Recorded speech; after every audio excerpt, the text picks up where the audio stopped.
How did the US and Israel launch a preemptive strike against Iran? Well, they used a devastating tactic called time on target. With 2 aircraft carriers and a fleet of destroyers, they calculated the exact math, so Israeli jets and US cruise missiles hit their marks at the exact same second. Israel's main goal is assassinating Khamenei and the top leadership, while the US pounded military targets and other high-value industry. But why did Iranian air defenses fail to activate? Because the US fights with a different kind of technology using electronic warfare from space, sea, and air. They completely blinded the Iranian radar just as destroyers launched a swarm of cruise missiles to wipe out the anti-air systems. But wait, the war is still not over. Iran still has thousands of ballistic missiles and drones. So they've hit American and Middle East allied bases, and right now, almost everyone is an open target. On the 28th of February 2026, the United States and Israel launched a major coordinated military offensive against Iran. Israeli officials have called their offensive operation Roar of the Lion, while the U.S. operation has been referred to as Operation Epic Fury. The message behind the Israel and U.S. strike was clear. This wasn't just a show of force. This was a targeted move to assassinate the supreme leader of Iran. As stated, this wasn't just a random military strike. The ultimate target was the supreme leader's own compound, missiles dialed in on highly sensitive areas. We're talking specifically around University Street, the Jomhuri district, and near Pasteur Street. If you know the land of Tehran, you know exactly what this means. This zone isn't just another neighborhood. It is the absolute nerve center of the Iranian government. It houses the primary day-to-day offices of Ayatollah Ali Khamenei. But here's the catch. The IDF says they got him. An Iranian military says Khamenei was not inside his offices when the missiles actually made an impact. The strike may have leveled the compound, but the target slipped away. And right now, the entire region is holding its breath, waiting to see what happens next. But reports says Israel says Khamenei's body has been found, and he's confirmed dead. Listen, that first wave? It didn't hold back, not even a little. We're talking about a perfectly synchronized, overwhelming assault. The entire goal was to blind and cripple the regime all at once. First, they hit Karaj, just completely ripping through their critical industrial and aerospace hubs.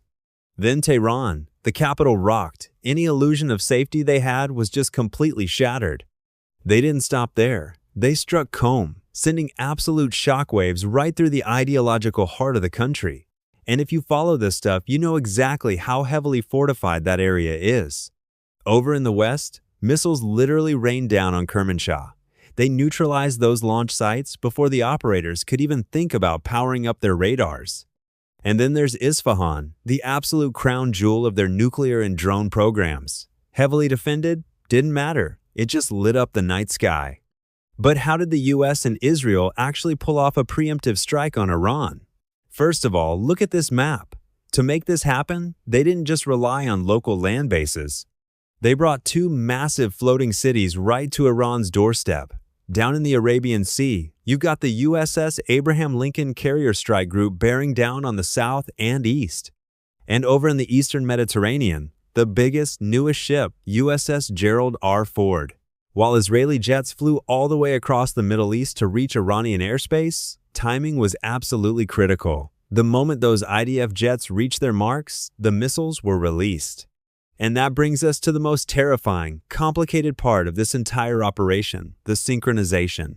Military planners rely on a tactic called time on target. You have missiles firing from submarines, cruise missiles launching from escort ships, and massive payload drops from stealth bombers. They're all deploying from completely different locations at entirely different times. But here is the genius of it.